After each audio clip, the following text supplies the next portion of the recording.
सुबह का समय था। हिमाचल प्रदेश के सबसे सुंदर हिल स्टेशन डलहौजी की एक ऊंची पहाड़ी पर करीब 18-19 साल की एक लड़की ठंड में कांपते हुए पेंटिंग बना रही थी।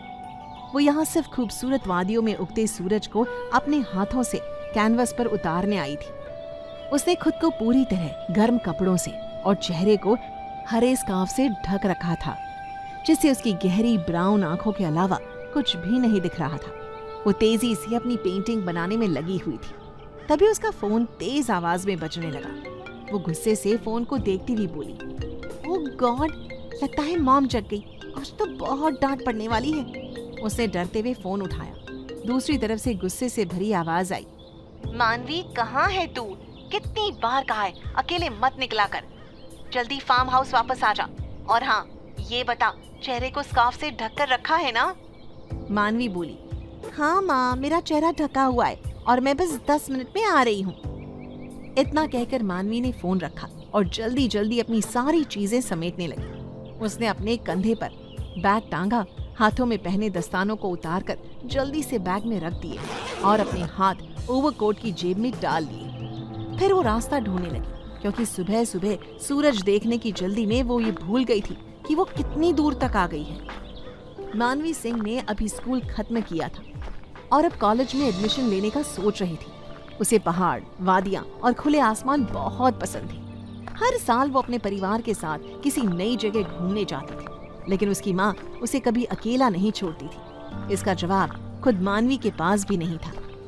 मानवी गुनगुनाते हुए अनजान रास्ते पर आगे बढ़ रही थी। सुबह का वक्त था, सड़क पूरी तरह खाली थी। उसे चलते हुए कुछ देर ही हुई थी कि अचानक गोली चलने की आवाज आई। वो चौंक गई और डरते हुए खुद से बोली, ये क्या सुना मैंने? यहाँ गोली कौन चला रहा है? रास्ता सुनसान था, आसपास कोई भी नहीं दिख रहा था। डरते हुए वो थोड़ा और आगे बढ़ी तो उसने देखा कि थोड़ी दूरी पर एक कार खड़ी थी और उसके सामने एक जीप थी जिसमें कुछ लोग बैठे हुए थे और लगातार उस कार पर गोलियां चला रहे थे। मानवी का दिमाग सुन्न हो गया। उसे कुछ समझ नहीं आ रहा था कि ये सब क्या हो रहा है। फायरिंग लगातार जारी थी। ऐसा लग रहा था कि कार में भी कोई छिपा हुआ था, क्योंकि वहां से भी कभी कभी जवाबी गोलियां चल रही थी। मानवी की चिंता अब सिर्फ उस फायरिंग की नहीं थी, उसे इस बात की भी टेंशन हो रही थी कि अगर वो लेट पहुंची तो उसकी माँ सच में उसे चप्पल से पीटेगी। लेकिन असली डर ये था कि कहीं उसके सामने कोई मर ना जाए। उसी समय उसके दिमाग में एक आइडिया आया। उसे जल्दी से अपने फोन में पुलिस का सायरन बजाना शुरू किया। उसके फोन की आवाज काफी तेज थी। उसे नहीं पता था कि वो किसी को बचाने की कोशिश में खुद को खतरे में डाल रही है। उधर जीप में बैठे लोगों के चेहरे कवर्ड थे। उन्होंने अजीब सी यूनिफॉर्म पहनी हुई थी। एक आदमी ने सायरन की आवाज सुनकर घबराकर कहा, पुलिस? लेकिन पुलिस को कैसे पता चला? खबर के हिसाब से तो किसी को नहीं पता था कि हम यहाँ हैं। दूसरा आदमी बोला, हमें निकलना होगा, अगर पकड़े गए तो बॉस हमें मार डालेगा। मुझे लगता है वो मर चुका है, उसे यहीं छोड़ दो। 2 मिनट के अंदर ही वो लोग वहां से चले गए। अब मानवी को और भी ज्यादा घबराहट होने लगी। चारों तरफ सन्नाटा था, बिल्कुल शांति। उसे समझ नहीं आ रहा था कि क्या करे। घर भी तो पहुंचना था। धीरे धीरे उसके कदम खुद ब खुद उस कार की तरफ बढ़ने लगे। जैसे ही वो पास पहुंची, उसे देखा कि कार में करीब 31 साल का एक आदमी बैठा था, जिसकी आंखें बंद थी। उसके चेहरे पर ब्लैक मास्क और सिर पर ब्लैक हुडी थी। पूरा लुक थोड़ा अजीब लग रहा था। शायद उस आदमी को एहसास हो गया था कि कोई उसके पास है। उसने अचानक अपनी आंखें खोली और झट से गन तान दी। ये देखकर मानवी डर गई। वो 2 कदम पीछे हटते हुए बोली, ओ हेलो, मैंने तुम्हारी जान बचाई है। उसकी आंखें देखकर मानवी की हालत और खराब हो गई। बहुत डरावनी आंखें थी उसकी। मानवी ने देखा कि उस आदमी के शरीर पर खून फैला हुआ था। शायद उसे गोली लगी थी। मानवी की हिम्मत नहीं हो रही थी कि उसके पास जाए, लेकिन उसे यूं मरने के लिए भी नहीं छोड़ सकती थी। इसलिए उसने अपने चेहरे से स्कार्फ हटाया और जल्दी से उस आदमी के पेट पर बांधते हुए बोली, तुम्हें बहुत चोट लगी है, क्या मैं किसी को बुला लाऊं? वो आदमी ध्यान से उसके चेहरे को देखने लगा। शायद वो पहली लड़की थी जो उसके इतने करीब आई थी। खून लगातार बह रहा था, इसलिए मानवी ने अपने गले से स्टॉल निकाला और पेट पर कसकर बांध दिया। वो आदमी अब भी बस उसके चेहरे को देखे जा रहा था। वहीं मानवी को उसका पूरा चेहरा नहीं दिख रहा था, बस उसकी आंखें नजर आ रही थी। मानवी का चेहरा उसके चेहरे के पास था और शायद उसकी आंखों में कुछ ऐसा था जिसने उस आदमी को भी अजीब सा एहसास कराया। मानवी जल्दी से अपना फोन निकालकर किसी को कॉल करने ही वाली थी कि तभी एक बहुत ही ठंडी और डरावनी सी आवाज उसके कानों में पड़ी। उस आदमी ने अपनी गन उसकी तरफ बढ़ाते हुए कहा, मेरे पास बैठो, मेरे लोग आ रहे हैं, इसे संभालो। अब मानवी उसके ठीक पास बैठी थी। उसे समझ नहीं आ रहा था कि ये सब हो क्या रहा है, और अब उसके हाथ में एक गन थी जिसे वो कांपते हुए पकड़ी थी। उसका दिल तेजी से धड़क रहा था। तभी उसे अपने कंधे पर उस आदमी का सिर महसूस हुआ। वो हैरान रह गई। वो मन ही मन सोच रही थी, कौन होता है मेरा इतना करीब आने वाला? मैं तो इसकी मदद कर रही हूँ। वो कुछ कहने वाली थी कि आदमी ने आंखें बंद करते हुए धीरे से कहा, शांति से बैठो। मानवी झुककर धीरे धीरे उसका चेहरा देखने की कोशिश कर रही थी। अभी तक उसकी आंखों के अलावा कुछ भी साफ नहीं दिख रहा था। वो शांति से बैठ गई थी। अभी उसे बैठे हुए मुश्किल से 10 मिनट ही हुए थे कि कुछ कारें आकर पास में रुक गई। उनमें से ब्लैक यूनिफॉर्म पहने करीब 25-30 लोग उतरे और तुरंत कार को चारों तरफ से घेर लिया। मानवी एकदम से घबरा गई। उसने डर और गुस्से में अपने हाथ में पकड़ी गन उनकी तरफ तानते हुए कहा, दूर रहो उससे, मैं तुम लोगों को मार भी सकती हूँ। सामने खड़े लोग एक पल के लिए ठिठक गए। वो घबराए हुए थे क्योंकि उनके सामने उनका बॉस था और उसके पास एक लड़की बैठी थी जो उसे प्रोटेक्ट कर रही थी। उनमें से एक लड़का धीरे धीरे आगे बढ़ा। वो सीधा उस जख्मी आदमी के पास पहुंचा और बोला, बॉस अब ठीक है? उस आदमी ने आंखें खोलकर उसे देखा और फिर शांत आवाज में कहा, मैं ठीक हूँ। इसके बाद उसे मानवी की तरफ देखा और बोला, ये मेरे आदमी है। मानवी थोड़ा झेंपते हुए गन उस आदमी को पकड़ाते हुए बोली, इसे संभालो यार, बहुत भारी है, मेरा तो हाथ ही दुखने लगा। वो लड़का आगे बढ़कर अपने बॉस को सहारा देकर उठाता है और कार में बिठाने लगता है। जाते जाते वो जख्मी आदमी मानवी की तरफ देखता है और कहता है, अगली बार किसी अनजान की मदद करने से पहले ये सोच लेना कि कहीं तुम खुद मुसीबत में न पड़ जाओ। ये सुनकर मानवी का मुंह बन गया। वो मन ही मन बोली, वाह, शुक्रिया तो कहा नहीं, ऊपर से सुनाए जा रहा है। उसने उसे घूरा और बिना कुछ बोले वहां से मुड़कर चली गई। उसी वक्त वो जख्मी आदमी अपने एक बॉडीगार्ड की तरफ इशारा करते हुए बोला, उसके पीछे जाओ, उसे सही सलामत उसके घर तक छोड़कर आओ। सारे बॉडीगार्ड्स हैरान थे, पर किसी की हिम्मत नहीं थी सवाल करने की, क्योंकि ये कोई आम इंसान नहीं था। ये था माफिया की दुनिया का बादशाह, बिजनेस वर्ल्ड का किंग, अभय राय ज़ादा। अभय गाड़ी में बैठा चुपचाप अपने हाथ में पकड़े उस हरे स्कार्फ को देख रहा था। वो धीरे से मुस्कुराया और बड़बड़ाता हुआ बोला, अब जब तुम मेरे करीब आ ही गई हो तो मुझसे दूर नहीं जा पाओगी। यह अभय राय ज़ादा का वादा है। दूसरी तरफ मानवी जब वापस फार्म हाउस आई तो उसका चेहरा उतरा हुआ था। उसे किसी की मदद की थी, लेकिन सामने वाले इंसान ने न शुक्रिया कहा न ही इज्जत से बात की। उल्टा उसे सुनाकर चला गया और हुक्म के अंदाज में कहता गया, अब किसी की मदद मत करना। वो बार बार उस इंसान को याद करने की कोशिश कर रही थी, लेकिन उसकी आंखों के अलावा कुछ भी याद नहीं आ रहा था। वो खुद से बड़बड़ाई, कितना अकड़ू इंसान था। उसने मन ही मन सोच लिया था कि वो उसे दोबारा बात नहीं करेगी, लेकिन उसे ये नहीं पता था कि अब वो उस इंसान के और भी करीब जा चुकी है और चाह कर भी उसे दूर नहीं जा पाएगी। उसे ये भी नहीं मालूम था कि कोई उसका पीछा कर रहा था। जैसे ही मानवी ने फार्म हाउस के अंदर कदम रखा, एक चप्पल उसके पास आकर गिरी। उसे ध्यान से देखा, वो उसकी माँ की चप्पल थी। उसे तुरंत अपना चेहरा ढक लिया। मानवी ने दिल पर हाथ रखकर कहा, ये क्या है माँ, मैं तो लौट आई हूँ, क्या आप अपनी बेटी से प्यार नहीं करती? चप्पल फेंक दी आपने। उसकी माँ गुस्से में बोली, पिछले आधे घंटे से तेरा वेट कर रही हूँ, तू बोली थी 10 मिनट में आ जाएगी। अब मानवी माँ को कैसे बताती कि वो किसी बड़ी मुसीबत से निकल कर आई है। खुद उसे नहीं पता था कि वो किस गैंगस्टर की मदद करके आई है या किससे पंगा ले लिया है। अगर वो कहती कि किसी अनजान इंसान की मदद करने गई थी और वहाँ गोलियां चल रही थी, तो उसकी और पिटाई हो जाती। वो दौड़कर अपनी दादी के पीछे छिप गई और बोली, दादी मुझे मम्मी से बचाओ, ये हिटलर बनकर मेरे पीछे क्यों पड़ी रहती है हमेशा। मानवी की बातें सुनकर दादी मुस्कुराते हुए बोली, हाँ हाँ, शरारतें तुम करो और छुप मेरे पीछे जाओ। तुम्हारी माँ तो पूरी हिटलर है, हम मुझे भी नहीं छोड़ेगी। जो सुबह की मीठी चाय मिलती है वो भी बंद हो जाएगी। मानवी मासूम सी शक्ल बनाकर बोली, हम सब कितने अच्छे हैं, बस मम्मी ही हिटलर है। इस पर उसकी माँ गुस्से से बोली, तेरे चेहरे से स्कार्फ गायब कैसे हो गया? कितनी बार समझाया है कि बिना स्कार्फ के अपना चेहरा मत दिखाया कर। ये चेहरा नहीं, तुम्हारा अतीत है बेटा। अगर ये चेहरा दुनिया के सामने आया तो हम बड़ी मुसीबत में फंस जाएंगे। क्या है मानवी के चेहरे का राज और मानवी का अतीत? क्या अभय राय ज़ादा मानवी के प्यार में पड़ने वाला है? रोमांस और सस्पेंस से भरी इस कहानी में खुलेंगे अतीत के गहरे राज। बस बने रहिए हमारे साथ और सुनते रहें हिज सीक्रेट ऑब्सेशन, सिर्फ और सिर्फ प्रतिलिपि FM पर।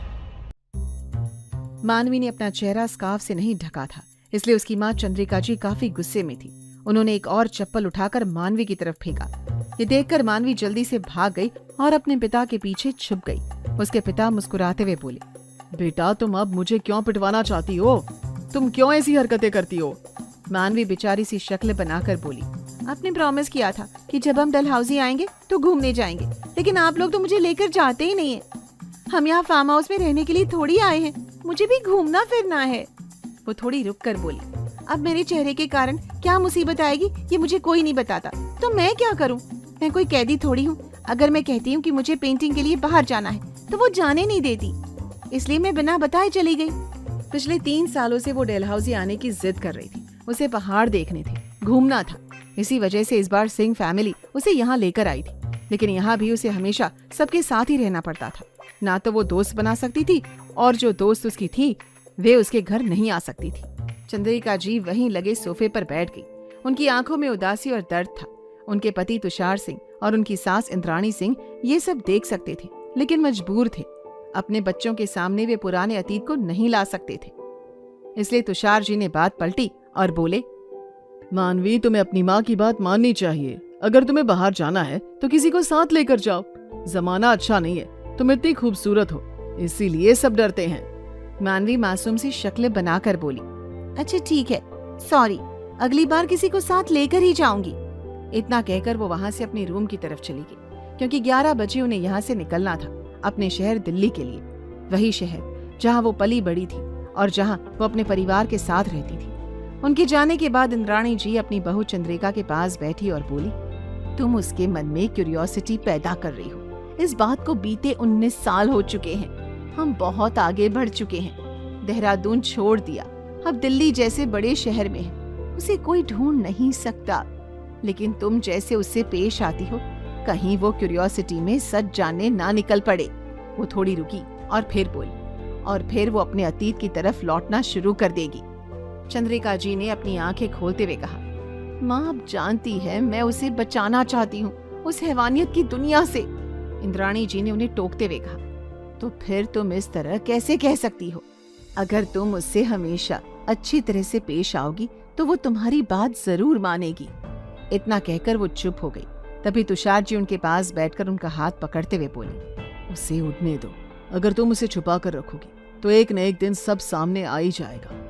उसे अपने सपने पूरे करने दो। इस तरह रोक कर रखोगी तो उसकी जिंदगी कैसे चलेगी? कल को उसकी शादी करोगी तो क्या सारी उम्र उसे घर में ही रखोगी? उन्होंने आगे कहा, हम सब पुराना अतीत भूल चुके हैं। उसके सामने वो सच कभी नहीं आएगा। मैं आने ही नहीं दूंगा। वो मानवी सिंह है, सिंह परिवार की सबसे लाडली। उसे जो चाहिए उसे करने दो। चंद्रिका जी ने आंखें बंद कर ली। अतीत बहुत ही खतरनाक और डरावना था। मानवी को छिपाने के लिए उन्होंने 18 साल तक लगातार मेहनत की थी, लेकिन अब भी बहुत सारे सवाल थे कि वो उसके लिए और क्या कर सकती है और अब आगे क्या करना होगा। दूसरी तरफ डलहौजी के एक बड़े से फार्म हाउस में 50 से भी ज्यादा लोगों की टीम खड़ी थी। सबके चेहरे पर डर साफ नजर आ रहा था। वे घबराई हुई नजरों से एक दूसरे को देख रहे थे, क्योंकि वे जानते थे कि जिनके लिए वे यहाँ आए हैं वो इंसान कितना खतरनाक और डरावना है। वे सभी एक बिजनेस मीटिंग के लिए आए थे। सुबह उनका बॉस सिर्फ 15 मिनट के लिए बाहर गया था और उसी दौरान उस पर इतना बड़ा हमला हो गया। सबसे हैरानी की बात ये थी कि किसी को भी ये नहीं पता था कि उनका बॉस अकेले बाहर क्यों गया और ये सब हुआ कैसे। उनका सिक्योरिटी हेड भी बुरी तरह घबराया हुआ था। वो बार बार अपने माथे का पसीना साफ कर रहा था, क्योंकि वो जानता था कि उसका बॉस जितना सीधा दिखता है उतना है नहीं। वो किसी मौत के देवता की तरह था। उसकी आंखों में ही एक डरावनी सी भावना झलकती थी। वो किसी हैवान से कम नहीं था। इस वक्त वो खून से लथपथ पड़ा था। उसे 3 से ज्यादा गोलियां लग चुकी थी, लेकिन फिर भी वो सिगरेट के कश लेते हुए डॉक्टर को घूर रहा था। डॉक्टर को वो ऐसे देख रहा था जैसे अपनी आंखों से ही उसे खत्म कर देगा। उसे अपने खून बहने से कोई फर्क नहीं पड़ रहा था। डॉक्टर ने जब उसे बेहोशी का इंजेक्शन देने की बात कही तो उसने डॉक्टर की गर्दन पकड़ ली और गुस्से से कहा, मुझे फर्क नहीं पड़ता, जितनी जल्दी हो सके गोलियां निकालो, मुझे फ्लाइट पकड़नी है। डॉक्टर डरते हुए बोला, ये पॉसिबल नहीं है, आपको बहुत दर्द होगा। वो धीरे से बड़बड़ाया। दर्द मुझे नहीं, उसे होगा। वो खुद मेरी बाहों में जो आ गई है। वो पागलों की तरह मुस्कुराया और बोला, उसकी महक मुझे पागल कर रही है। वो पहली लड़की होगी जो अभय रायजादा का जुनून और पागलपन देखेगी। डॉक्टर डरते डरते उसकी बॉडी से गोली निकालने की कोशिश कर रहा था, क्योंकि उसे पता था कि अगर जरा भी चूका तो इसकी कीमत जान देकर चुकानी पड़ेगी। डॉक्टर के माथे पर भी पसीना था। वो मन ही मन दुआ कर रहा था कि ये इंसान दोबारा उसके सामने कभी ना आए, लेकिन ऐसा मुमकिन नहीं था। उसे और उसकी मेडिकल टीम को हर महीने लाखों रुपए सिर्फ अभय का ध्यान रखने के लिए मिलते थे। तभी फार्म हाउस पर वो गार्ड वापस आया जो मानवी को वहां तक छोड़कर गया था। वो सीधे अभय के सामने घुटनों के बल बैठ गया और बोला, मानवी सिंह नाम है उनका। सिंह परिवार की सबसे छोटी बेटी है। अभय के चेहरे पर हल्की मुस्कान आ गई। उसे सोचते हुए कहा, इतनी हसीन कि हर कोई उसका दीवाना हो जाए। गार्ड धीरे से बोला, वो लोग 11 बजे की फ्लाइट से वापस जा रहे हैं। बाकी की जानकारी निकलवा रहा हूँ। कोई और हुक्म हो तो बताइए किंग। अभय ने उंगली से जाने का इशारा किया और डॉक्टर की तरफ देखकर कहा, 1 घंटा है तुम्हारे पास, जल्दी करो। डॉक्टर अंदर से कांप रहा था। वो सोच रहा था, क्या ये इंसान मौत से नहीं डरता?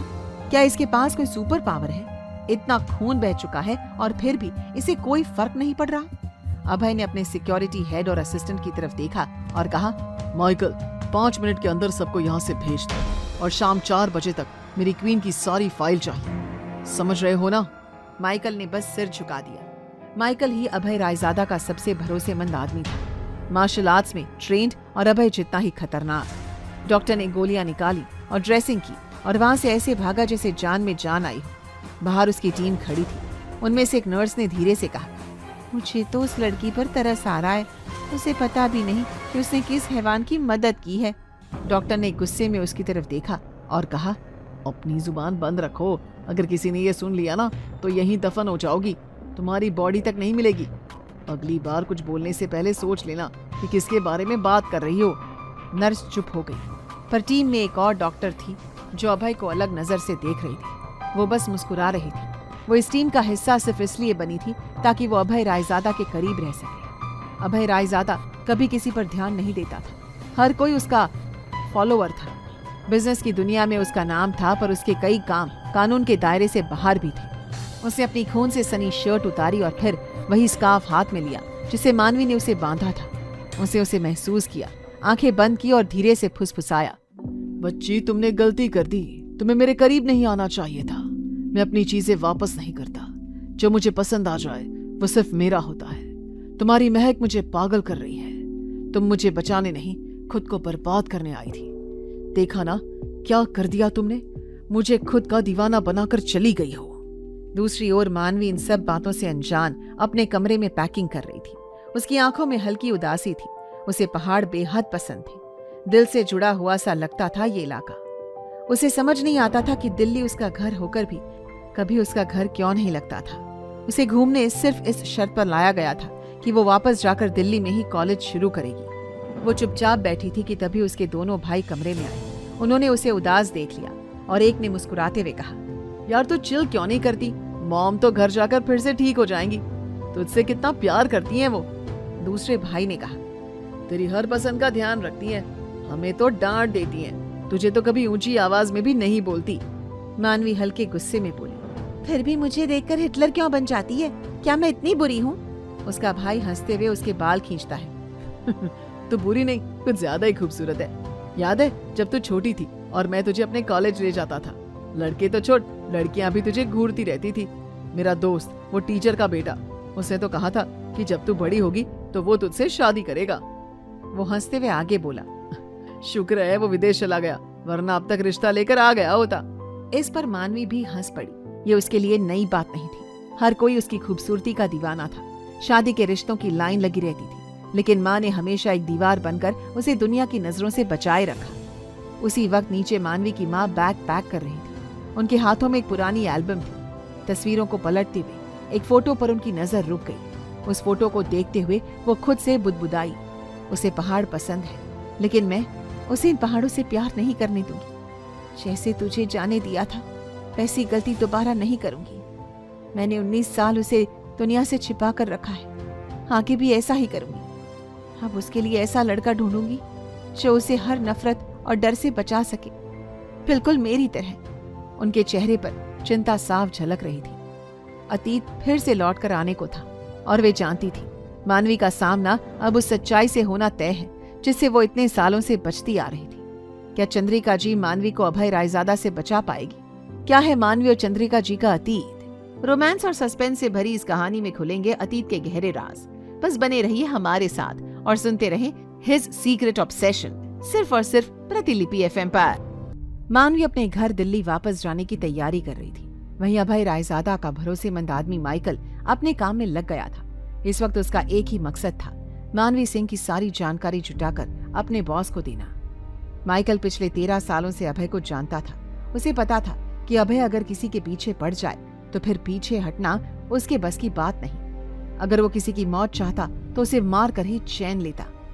अब तो बात थी किसी को अपनी क्वीन बनाने की। माइकल थोड़ा हैरान भी था। अभय के पास इतने राज थे कि वो कभी किसी के करीब नहीं गया, लेकिन इस लड़की के लिए वो कुछ ज्यादा ही पागलपन दिखा रहा था। माइकल को जो बात और भी ज्यादा खल रही थी वो ये थी कि मानवी सिर्फ 18 साल की थी और एक कॉलेज स्टूडेंट। उसे समझ नहीं आ रहा था कि उसका बॉस आखिर क्या सोच रहा है। वो एक बच्ची से प्यार करने की बात कर रहा था, वो भी उस बच्ची से जो इतनी मासूम थी। जैसे जैसे माइकल मानवी के बारे में जानकारी निकालता गया, उसकी आंखें हैरानी से और बड़ी होती गई। उसे ये समझने में देर नहीं लगी कि सब कुछ उतना सीधा नहीं है जितना बाहर से दिखता है। कई राज थे जो छिपे हुए थे, लेकिन उसे किसी से कुछ नहीं कहा। उसने फाइल बंद की और सीधे अपने बॉस के पास निकल पड़ा। उधर मानवी बहुत उदास थी। डलहौजी से वापस दिल्ली जाना था। पहाड़ इतने खूबसूरत लग रहे थे कि उसका मन कर रहा था कि यहीं रह जाए। वो अपनी माँ की तरफ देखकर बोली, माँ, हम दोबारा कब यहाँ आएंगे? उसकी माँ ने कोई जवाब नहीं दिया। वो कभी नहीं चाहती थी कि उसकी बेटी को इन वादियों से इतना लगाव हो। वजह वो नहीं बता सकती थी। मानवी अपने पर्स में रखे उस पुराने एल्बम को देख रही थी जिसे उसकी माँ छुपा कर लाई थी और अब वापस भी ले जा रही थी। वो सब लोग कार में बैठे थे। मानवी खिड़की से बाहर इन हसीन वादियों को देख रही थी। ऐसा लग रहा था जैसे अभी रो देगी। उसका भाई उसके सिर पर हाथ फेरते हुए बोला, हम जल्दी ही वापस आएंगे मेरी छोटी सी शैतान मिर्ची। अब चुपचाप बैठ जाओ, इस तरह गर्दन बाहर मत निकालो, चोट लग सकती है। मानवी ने उसकी तरफ देखकर कहा, भाई, मुझे यहाँ बहुत सुकून मिलता है। प्लीज मम्मा से बोलो ना कि हम एक दिन और रुक जाएं। ये पहाड़ मुझे बहुत अच्छे लगते हैं। मुझे यहीं छोड़ दो, मैं सारी जिंदगी यहाँ रह सकती हूँ। कार में एकदम खामोशी छा गई। मानवी के आंसू सब महसूस कर पा रहे थे, लेकिन कोई नहीं समझ पा रहा था कि उसे इन वादियों से इतना गहरा लगाव क्यों है। उसकी दादी ने उसे अपनी तरफ करते हुए कहा, अच्छा सुन, अगले साल फिर यहाँ आएंगे। अगर तू नहीं रोई तो घर जाते ही तुझे 5,000 रुपए दूंगी और नए कपड़े भी दिलवाऊंगी। ये सुनकर मानवी थोड़ी चुप हो गई, क्योंकि अब पैसे मिलने वाले थे। वो एक नंबर की शरारती थी और उन पैसों से कई नई शरारतें करने वाली थी। उसे मुस्कुराता देखकर सबको थोड़ी राहत मिली, लेकिन एक इंसान था जो अंदर ही अंदर परेशान था। मानवी की माँ चंद्रिका जी। उनके चेहरे पर चिंता की लकीरें साफ दिख रही थी। जैसे जैसे मानवी बड़ी हो रही थी, चंद्रिका जी की चिंता भी बढ़ती जा रही थी। चंद्रिका जी धीरे से बोली, मुझे अब इसके बारे में कुछ सोचना होगा। उनके पति ने उनकी बात तो सुनी, लेकिन कोई जवाब नहीं दिया। शायद उनके पास कहने को कुछ था ही नहीं। आखिर ऐसा कौन सा राज था मानवी के बारे में जिसे वे दोनों छिपा रहे थे? सिंह परिवार कोई मामूली परिवार नहीं था। दिल्ली के बड़े रसूखदार लोगों में उनका नाम लिया जाता था। कई बड़े बिजनेसमैन के साथ उनका उठना बैठना था। मगर अजीब बात यह थी कि उन्होंने मानवी को कभी इस दुनिया का हिस्सा बनने नहीं दिया। उसे न कभी किसी पार्टी में ले जाया गया, न ही किसी दोस्त के घर। वो हमेशा घर और स्कूल के दायरे में ही रही। यहाँ तक कि बाहर की दुनिया को ये तक नहीं पता था कि सिंह परिवार की कोई बेटी भी है। इस बात को पूरी तरह से छिपा कर रखा गया था। मानवी के स्कूल में भी उसका सरनेम कभी दर्ज नहीं किया गया, ताकि कोई उसकी असली पहचान न जान सके। सबके लिए मानवी बस एक आम लड़की थी, लेकिन असलियत कुछ और ही थी। मानवी को लगता था कि वो बहुत खूबसूरत है और दुनिया उसका फायदा उठा सकती है। शायद इसलिए उसे इतने नियमों में बांधा गया। उसके कॉलेज में एडमिशन के लिए भी चंद्रिका जी बहुत मुश्किल से मानी थी। उनका बस चलता तो वो उसे घर से ही पढ़ा लेती। उधर अभय मानवी से जुड़े फाइल को देखकर बेहद खुश था, जैसे कोई खजाना मिल गया हो। सिगरेट का कश लेते हुए वो बोला, माइकल, तुमने बहुत अच्छा काम किया है। उसे तो पता भी नहीं है कि मैं साय की तरह उसके पीछे हूँ। फ्लाइट का इंतजाम करो, हम अभी लौटेंगे। माइकल थोड़े घबराए हुए लहजे में बोला।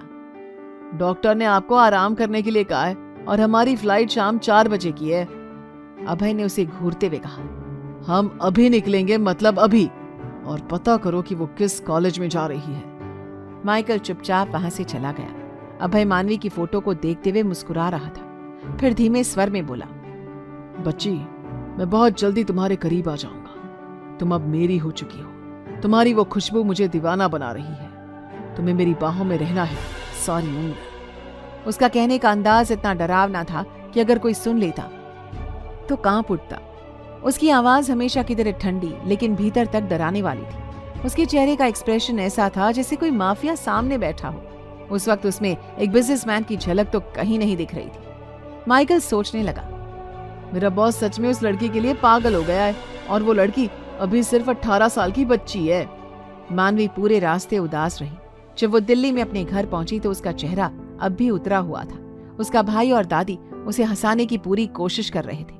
उसके पिता ने उसके सिर पर हाथ फेरते हुए कहा, अगली बार पक्का दोबारा ले चलेंगे, अब जाकर थोड़ा आराम कर लो। कोई नहीं जानता था कि इस लड़की को पहाड़ों में इतना लगाव क्यों है। वो बचपन से दिल्ली में पली बढ़ी है, लेकिन इस शहर से उसका कभी जुड़ाव नहीं रहा। जब वो छोटी थी तो पहाड़ों को देखकर उसकी आंखों में एक अलग सी चमक आ जाती। धीरे धीरे ये मोहब्बत और गहरी होती गई। मानवी चुपचाप अपने कमरे में चली गई। उसके अंदर एक अजीब सी उलझन चल रही थी। वो अपने ही सवालों से जूझ रही थी। असल में उसे सुबह अपनी माँ और पिता की बातचीत सुनी थी। उसकी माँ रो रही थी और कह रही थी, मैं कभी भी मानवी को इन वादियों से प्यार नहीं करने दूंगी। मैं उसे हमेशा महफूज रखूंगी। मानवी को समझ नहीं आ रहा था कि माँ उसे किससे महफूज रखना चाहती थी। उसने सिर्फ बातें अधूरी सुनी थी, इसलिए पूछ भी नहीं पा रही थी। इसके अलावा उसके दिमाग में वो सुबह वाला इंसान बार बार आ रहा था। उसे उसका चेहरा तो नहीं देखा था, लेकिन उसकी आंखें कुछ अलग थी। वो अजीब सी डरावनी आंखें बार बार उसके जहन में घूम रही थी। वो चुपचाप अपने बेड पर लेट गई और फोन खोल लिया। जो तस्वीरें उसने वहां खींची थी उन्हें देखने लगी। वो सब कितनी खूबसूरत थी। हल्की मुस्कान के साथ उसने कहा, इन वादियों में जल्दी ही वापस आऊंगी। मम्मा को मनाना इतना मुश्किल भी नहीं है। उसकी मुस्कान इतनी दिलकश थी कि कोई भी उसका दीवाना हो सकता था। पर मानवी को नहीं पता था कि वो किसी ऐसे इंसान का दिल छू चुकी थी जो पागलपन की हर हद पार कर सकता था, जो इंसान नहीं हैवान था। दिल्ली शहर की चहल पहल से काफी दूर एक आलीशान बंगले में अभय आराम से बड़े से सोफे पर बैठा हुआ था। उसके एक हाथ में सिगरेट थी और दूसरे में शराब का ग्लास। उसकी हर अदा में अजीब सा आकर्षण था। माइकल उसके सामने खड़ा था। अभय मुस्कुराते हुए बोला, क्या जानकारी है मेरी बच्ची की? कहाँ जा रही है वो? माइकल थोड़े संकोच में बोला, वो आपके कॉलेज में एडमिशन ले रही है, रायजादा कॉलेज। अभय की आंखों में चमक आ गई। वो हल्के से मुस्कुराया, तो इसमें दिक्कत क्या है? अब तो वो खुद ही मेरे करीब आ रही है। शायद किस्मत भी चाहती है कि वो मेरी हो जाए। अभय की मुस्कुराहट देखकर माइकल को अंदर तक डर लगने लगा। अभय का इरादा साफ था। वो जानता था कि सब कुछ उतना आसान नहीं होगा जितना दिखता है। सिंह फैमिली कोई आम परिवार नहीं थी। भले ही वे अभय के रुतबे के बराबर न हो, लेकिन वो मानवी को इतनी आसानी से किसी के हवाले नहीं करने वाले थे। अभय ने फाइल को ध्यान से देखा और धीमे स्वर में कहा, जंग की तैयारी करो। वो एक आजाद परिंदा है, पर अब नहीं। उस परिंदे को मैं अपने पिंजरे में कैद करूंगा। बहुत अच्छे से छिपाया है उन्होंने उसे, लेकिन अब नहीं। अब वो मेरी नजरों में है, मेरी रूह में बस चुकी है। ये कहते कहते वो जोर से हंसने लगा, जिसे माइकल अंदर तक कांप गया। उसे साफ महसूस हो रहा था कि ये सब कुछ बहुत डरावना था। वो जानता था सालों पुरानी दुश्मनी एक पल में खत्म नहीं होती, और मानवी इन सब बातों से बिल्कुल अनजान थी। उधर दिल्ली के दूसरे छोर पर शहर के एक पॉश इलाके में एक शानदार बंगला था, जिसके बाहर सुनहरे अक्षरों में लिखा था, रायजादा फैमिली। इस वक्त पूरे घर में चहल पहल थी। सभी लोग इधर उधर दौड़ रहे थे। वजह थी 2 साल बाद अभय का छोटा भाई हारून रायजादा की भारत वापसी। वो पिछले 2 सालों से एक इंटरनेशनल कॉन्ट्रैक्ट के कारण विदेश में था, और अब उसकी घर वापसी पर पूरा घर उत्साह से भर गया था। लेकिन इस खुशी के साथ साथ एक और बात ने सबको बेचैन कर रखा था। वो था अभय। वो इस घर का हिस्सा होते हुए भी घर में अजनबी जैसा था। कब आता कब चला जाता किसी को पता नहीं चलता। उसके कमरे में केवल उसकी माँ फाल्गुनी ही जाती थी। अभय का स्वभाव किसी की समझ में नहीं आता था। कोई उससे सीधे मुंह बात करने की हिम्मत नहीं करता था। जब तक वो 22 का नहीं हुआ सब कुछ ठीक था, लेकिन फिर एक दिन एक हादसा हुआ और उसने अपनी जिंदगी की सबसे कीमती चीज खो दी। उस दिन के बाद वो बदल गया, एक ऐसा इंसान जिसे न जिंदगी की परवाह थी न मौत की। किस हादसे के बाद अभय बन गया था हैवान? क्या अभय मानवी को पा सकेगा? रोमांस और सस्पेंस से भरी इस कहानी में खुलेंगे अतीत के गहरे राज। बस बने रहिए हमारे साथ और सुनते रहें हिज सीक्रेट ऑब्सेशन, सिर्फ और सिर्फ प्रतिलिपि एफएम पर। रायजादा फैमिली के सबसे बड़े सदस्य यानी अभय के दादा भास्कर जी और दादी भारती जी हॉल में बैठे थे। दोनों इस वक्त नाराजगी से एक दूसरे को देख रहे थे। इसकी वजह साफ थी, भारती जी चाहती थी कि अभय अब शादी कर ले और अपनी जिंदगी में आगे बढ़े, इसलिए वो उसके लिए अच्छे अच्छे रिश्ते लेकर आती थी और बात करती थी। लेकिन भास्कर जी हमेशा उन्हें मना कर देते थे, क्योंकि वो जानते थे कि अभय इतना आसान इंसान नहीं है कि किसी भी आम लड़की से शादी कर ले। तभी अभय की माँ फाल्गुनी जी वहां आकर मुस्कुराते हुए बोली, माँ पापा, अगर आप लोगों की बहस हो चुकी हो तो अब खाना खा लो। हारून को आने में अभी काफी वक्त है, वो शाम तक आएंगे। और आपके बड़े पोते का तो कुछ पता ही नहीं, फोन तक नहीं उठा रहा, और आपकी लाडली अभी तक सो रही है। भारती जी गुस्से में फाल्गुनी जी की तरफ देखकर बोली, और तुम्हारे देवर देवरानी कहाँ हैं? नामित और देविका को घर की कोई चिंता नहीं है क्या? फाल्गुनी जी हंसते हुए बोली, माँ बोलो तो अभी आ जाएंगे, उनके बच्चे छोटे हैं इसलिए थोड़ी देर हो गई। आप ही ना कभी कभी बच्चों जैसी बातें करती है। भारती जी घूरकर फाल्गुनी जी को देखने लगी पर कुछ नहीं बोली। फाल्गुनी जी इस घर की जान थी, इस घर के हर सदस्य की जरूरत का ध्यान वो रखती थी। तभी अभय के पिता ओम जी सीढ़ियों से नीचे आते हुए बोले, आपके बेटे का कुछ पता चला? पता नहीं कौन सी दुनिया में रहता है, हमारी किसी बात का जवाब नहीं देता, हमारा कोई फोन नहीं उठाता। कभी कभी तो हम हैरान हो जाते हैं, इसे हमने ही पैदा किया है ना। हम में से तो कोई इतना डरावना नहीं है जितना ये इंसान है। उनकी बात सुनकर सब लोग उन्हें घूरकर देखने लगे। इस घर में अभय के सामने बोलने की हिम्मत किसी में नहीं थी, ओम जी में भी नहीं। शाम का समय, सिंह फैमिली इस समय हॉल में बैठी हुई थी। सभी लोग थोड़े परेशान लग रहे थे और उसकी वजह थी मानवी। वो मुंह फुलाकर सोफे पर बैठी थी। कल उसका कॉलेज का पहला दिन था और उसे नए कपड़े चाहिए थे। सुबह ही उसकी दादी ने उससे प्रॉमिस किया था कि वो उसके लिए कपड़े दिलवाएंगी, और अब वो जिद पकड़कर बैठ गई थी कि अब भी कपड़े चाहिए वरना कुछ नहीं खाएगी। चंद्रिका जी उसे पहले ही डांट चुकी थी, लेकिन कोई असर नहीं हुआ। मानवी ने दोपहर का खाना भी नहीं खाया था। उसने साफ कह दिया था, पहले कपड़े फिर खाना। उसके दोनों भाई उसे मनाते मनाते हार चुके थे। आखिरकार उसकी दादी ने उसे शॉपिंग की परमिशन दे दी और उसके छोटे भाई के साथ मॉल भेज दिया। चंद्रिका जी गुस्से से अपनी सास की ओर देखते हुए बोली, माँ अब हर बार उसकी बात में हाँ मत किया कीजिए, ये ठीक नहीं है। मैं नहीं चाहती कि दुनिया की नजरों में हम आए। मानवी की दादी मुस्कुराते हुए बोली, तो क्या उसे सारी जिंदगी कैद करके रखना है? बिल्कुल नहीं, उसे उड़ने दो। जब कॉलेज में एडमिशन देने को मान गई हो तो अब उसे दुनिया भी देखने दो। कब तक उसे इस तरह कैदी बनाकर रखोगी? वो थोड़ी गंभीर होकर आगे बोली, बहुत साल बीत चुके हैं चंद्रिका, 19 साल कोई कम वक्त नहीं होता। उसे जीने दो, रोक टोक करना बंद करो। उसके भी अपने सपने हैं। हमने उसे इतने प्यार से पाला है, इसलिए नहीं कि उसे घर में बंद कर दे। मैं ये बिल्कुल बर्दाश्त नहीं करूंगी। मैंने तुम्हारी हर बात मानी है, लेकिन मेरी पोती इस घर में कैद रहे ये मैं नहीं मान सकती। उसे जो पहनना है वो पहनेगी, जो चाहिए मैं दिलाऊंगी। चंद्रिका जी की आंखों में आंसू आ गए। वो रूंधे गले से बोली, मैं पत्थर नहीं हूँ माँ, मैं सिर्फ उसकी फिक्र में डर रही हूँ। 19 साल पहले जो गलती हमने की थी वो कहीं दोबारा ना हो जाए। हमने इतने सालों तक उसे छिपा छिपा कर रखा है। अब आपकी जिद के चलते मैंने उसे कॉलेज जाने की इजाजत दे दी है। आप जानती है ना कि कितना रिस्की हो सकता है अगर दुनिया की नजर उस पर पड़ गई तो। तभी मानवी के पिता तुषार जी ने अपनी पत्नी के कंधे पर हाथ रखते हुए कहा, माँ सही कह रही है, तुम्हारी ये ओवर प्रोटेक्टिवनेस किसी दिन हमें उसके सवालों के घेरे में ले आएगी। तुम उसे क्या जवाब दोगी जब वो पूछेगी कि उसे दुनिया घूमने की इजाजत क्यों नहीं दी गई? वो भोली है इसलिए आज तक कुछ नहीं बोली, वरना कोई और होता तो अब तक पूछ चुका होता। हमारे दोनों बेटे बाहर जाकर पढ़े, दुनिया देखी, और उसे यहाँ घर में क्यों बंद करके रखा गया? वो तीनों अपने ही दर्द और डर में उलझे हुए थे। उधर मानवी इस वक्त एक बड़े से मॉल के बाहर खड़ी थी। उसने अपने भाई चिराग का हाथ पकड़ा हुआ था, किसी छोटे बच्चे की तरह। चिराग मुस्कुराते हुए उसे मॉल के अंदर ले जा रहा था। दोनों भाई बहन इस बात से अनजान थे कि कोई उन्हें गुस्से भरी निगाहों से देख रहा है। वो कोई और नहीं बल्कि अभय था। ये मॉल अभय का ही था। उसने अपना एक आदमी मानवी के पीछे लगा रखा था, जो हर पल की खबर उसे दे रहा था। जैसे ही मानवी अपने भाई के साथ बाहर निकली, अभय भी चुपचाप उसके पीछे निकल पड़ा। मानवी को देखने की तलब उसे पागल कर रही थी। वो खुद से बड़बड़ाया, छोटी बच्ची, तुम गलत कर रही हो। तुम्हें सिर्फ मेरा हाथ पकड़ने का हक है। ये रात बहुत मुश्किल से कटेगी। कल तुमसे आमना सामना होगा। उम्मीद करता हूँ कि तुम मुझे निराश नहीं करोगी। उसकी मुस्कुराहट इतनी अजीब और दिलकश थी कि पास बैठा माइकल पसीने से भर गया।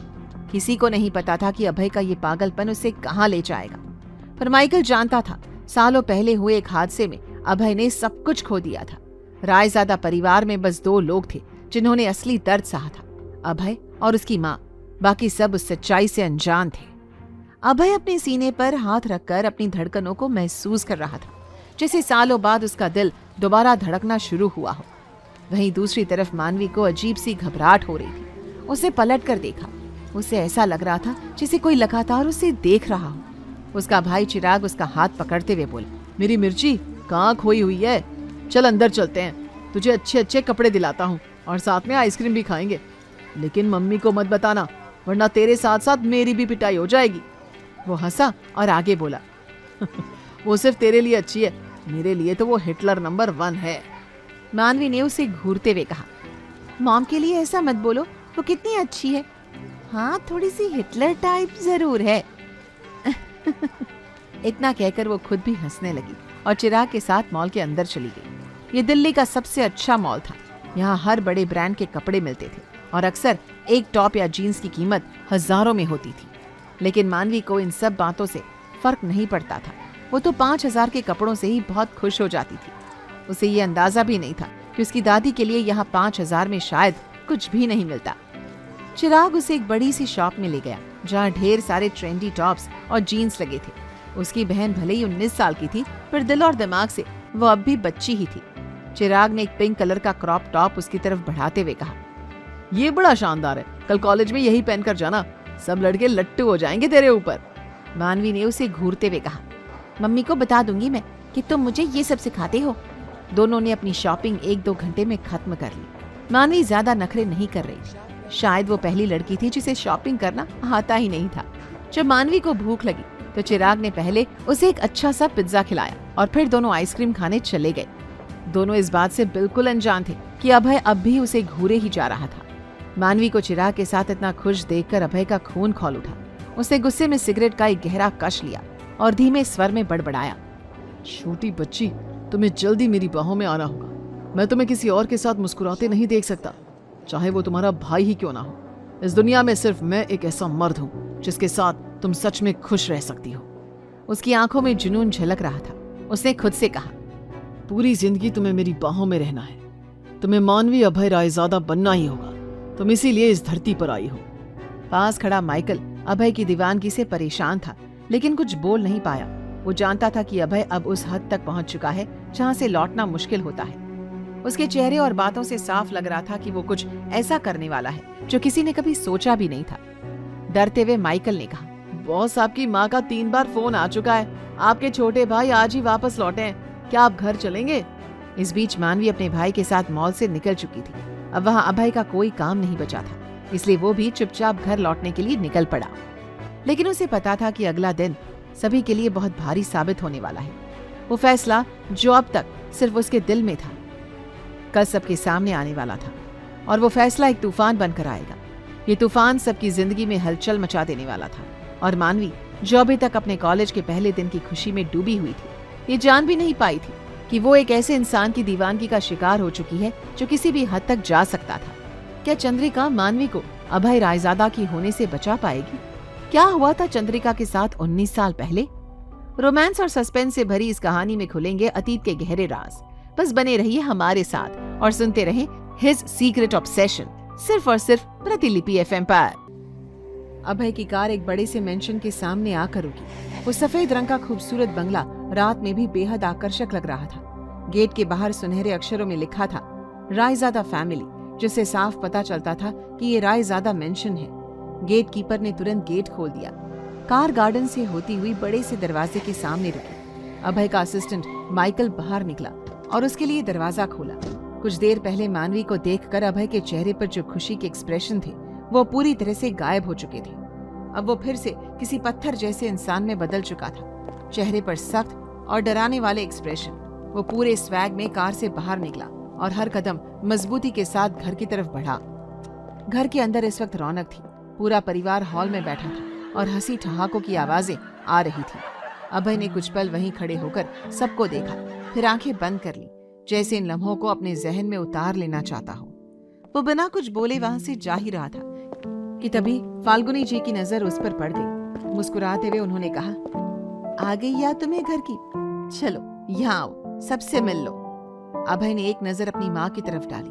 उसकी आंखों में जैसे सवाल थे।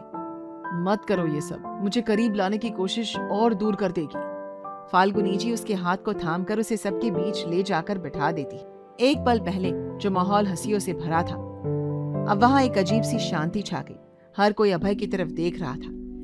किसी को अंदाजा नहीं था कि सुबह उस पर गोलियां चली थी। वो बिल्कुल परफेक्ट लग रहा था, चेहरे पर वही सख्त और गुस्से वाले एक्सप्रेशन।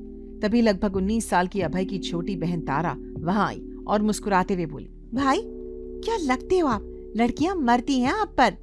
इतना कहकर वो खुद ही हंसने लगी। अभय ने उसे गुस्से से देखा और कहा, कल तेरा कॉलेज है और तू यहाँ बैठकर गप्पे मार रही है, अपने रूम में जा। तभी अभय की नजर सामने बैठे एक लड़के पर पड़ी जो अभी अभी विदेश से वापस आया था। वो उसका छोटा भाई हारून था। अभय ध्यान से उसे देख रहा था, जबकि हारून उसे नजरें चुरा रहा था। अभय के चेहरे पर एक हल्की तिरछी मुस्कान आ गई। वो बिना किसी भाव के बोला, जो मैं खो चुका हूँ उसका अब मुझे पछतावा नहीं, और जो मेरा है ही नहीं उसके लिए मैं किसी से कुछ भी नहीं कहना चाहता। उसकी बात शायद उसके भाई ने समझ ली थी। हारून की आंखों में नमी थी जिसे वो छुपाने की कोशिश कर रहा था। ऐसा लग रहा था जैसे दोनों भाइयों के बीच कोई गहरी दरार थी जिससे घर वाले अब तक अनजान थे। सिर्फ उनकी माँ ये सच जानती थी। तभी धीरे से हारून बोला, कैसे हैं भाई? अभय ने उसी कुटिल मुस्कान के साथ जवाब दिया, अपनों से मैं हाल कैसे बयां करूं जब गहरे जख्म भी अपनों ने ही दिए हों। उसकी बातें सबके लिए एक रहस्य थी, पर हारून की आंखें अब भर चुकी थी। उसके गालों पर आंसुओं की हल्की नमी झलक रही थी। अभय ने बिना किसी की तरफ देखे अपनी माँ से कहा, मुझे आपसे बात करनी है और मेरा डिनर मेरे रूम में भिजवा दीजिए। सभी लोग हैरानी से उसे देख रहे थे। हारून ने अपने आंसुओं को छुपाते हुए कहा, मैं चेंज करके आता हूँ, फिर साथ में डिनर करते हैं। इतना कहकर वो भी चला गया। उसके पीछे पीछे तारा भी चली गई। शायद वो जानती थी कि उसका भाई इस वक्त अपसेट है। वहीं अभय अपने आलीशान कमरे में एक बड़े से सोफे पर बैठा था। उसके हाथ में फोन था जिस पर मानवी की तस्वीर खुली थी। उसने धीरे से अपना हाथ सीने पर रखा जहां कुछ इंच ऊपर उसे गोली लगी थी। इस वक्त वो शर्टलेस था। उसके जिस्म पर गोलियों और जख्मों के निशान साफ दिख रहे थे। सिगरेट के बार बार कश लेते हुए वो मानवी की तस्वीर को देख रहा था और खुद से बड़बड़ा रहा था, कमाल की खूबसूरती है, इतने सालों तक छिपी रही मुझसे। कमाल है ना? यकीन नहीं हुआ मुझे अपनी आंखों पर। तुम मेरे लिए आई हो, अब तुम्हें मेरी बाहों में रहना है, मेरी महबूबा बनकर। उसने मुस्कुराते हुए कहा, तुम वो जालिम हो जो मेरे दिल में उतर गई हो। बस थोड़ा इंतजार कर लो, कल सुबह की मुलाकात तुम्हें हमेशा याद रहेगी। उधर मानवी गहरी नींद में थी, लेकिन उसके माथे पर पसीना था। वो बेचैनी से करवटें बदल रही थी। उसे ऐसा लग रहा था जैसे कोई गहरी आंखें उसे अपनी ओर खींच रही हो। वो एकदम से उठकर बैठ गई। उसने आंखें खोली और अपने दिल पर हाथ रखते हुए बोली, मानवी तू क्या कर रही है? मम्मी को पता चला ना तो पिटाई होगी। वो खुद से बोली, वो लड़का बार बार क्यों याद आ रहा है? कमाल है, उसका चेहरा भी तो याद नहीं, बस वो आंखें कितनी डरावनी थी। इतना कहकर वो चुप हो गई और खुद को पूरी तरह कंबल में लपेटकर दोबारा सोने की कोशिश करने लगी। मानवी अपने कॉलेज को लेकर बेहद खुश थी। उसे लग रहा था जैसे वो खुले आसमान में उड़ने वाली है। उसे अंदाजा नहीं था कि एक और शैतान उसे अपनी मोहब्बत में कैद करने के लिए तैयार बैठा था। उधर हारून के कमरे में जब वो कपड़े बदलकर बाहर आया तो देखा उसकी बहन तारा उसके बेड पर बैठी थी और उसे गुस्से से देख रही थी। वो दोनों भाइयों से छोटी थी, लेकिन दोनों की जान थी। दोनों उसे बहुत प्यार करते थे, उसकी हर बात मानते थे। इसलिए अगर वो किसी से लड़कर भी आ जाए तो भी कोई कुछ नहीं कहता था। हारून मुस्कुराते हुए बोला, क्या चाहिए तुझे? तुझे तो जाना चाहिए, वैसे भी मुझे भूख नहीं है, मैं मॉम को बोल दूंगा, वो यहीं खाना भेज देंगी। तारा मुस्कुराते हुए बोली। अब बताओ क्या चल रहा है? ऐसा क्या हुआ था? मैं बहुत छोटी थी उस वक्त, लेकिन अब सब समझती हूँ। आप और भाई हमेशा अजनबी की तरह मिलते हो, जबकि भाई आपको लेकर बहुत प्रोटेक्टिव हैं। उसने थोड़ी और गंभीरता से कहा, मुझसे ये बात छुपी नहीं है कि आपको म्यूजिक इंडस्ट्री शुरू करने की परमिशन सिर्फ भाई की वजह से मिली। इस पूरे बिजनेस का बोझ उन्होंने अपने सिर पर लिया है। अब लोग ऐश कर रहे हैं, बस वो ही है जो थकते नहीं। अब बताओ, आप मुझसे क्या छुपा रहे हो?